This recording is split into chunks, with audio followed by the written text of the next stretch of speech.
నమస్తే మేడం. నమస్తే అండి. ఏం చూస్తున్నారు? కడాస్ చూస్తున్నాను. ఓకే.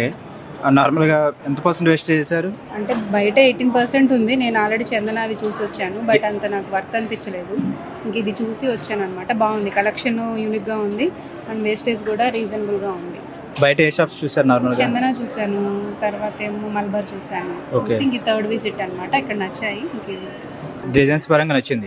వేస్టేజ్ వేస్టేజ్ కూడా బెటర్ అండి. 18% అంటే దాదాపుగా 30,000 దాకా డిఫరెన్స్ వస్తుంది కదా మనకి. ఇక్కడ బాగుంది. ఎంత పర్సెంట్ వేశారు? 11.2. 11.2% వేశారా? ఆల్మోస్ట్ 8% వరకు డిఫరెంట్ ఉంది. ఓ లాస్ట్. ఇప్పుడు మీరు డిజైన్స్ ఎలా ఉంది అక్కడికి ఇక్కడికి వేరియేషన్స్ బయట మార్కెట్కి ఇక్కడికి? ఇంకా డిఫరెంట్ గానే ఉన్నాయండి. కలెక్షన్ మాత్రం డిఫరెంట్ గా ఉంది, బాగుంది. సర్వీస్ ఎలా ఉంది? అలానే బయటికి అండ్ ఇక్కడికి కంపేర్ చేశారు కదా వేస్టేజ్ అనేది. అక్కడికి ఇక్కడ డిజైన్స్ ఏమైనా వేరియేషన్ ఉందో? అక్కడ డిజైన్స్ ఏమి ఇక్కడ దొరికింది కానీ వేస్టేజ్ మాత్రం తక్కువ దొరికింది. అవును. అంతేనా? అంతే. Okay madam. అండ్ స్కీమ్స్ ఏమి చెప్పారా మేడం? ఎక్స్ప్లెయిన్ చేశారు బట్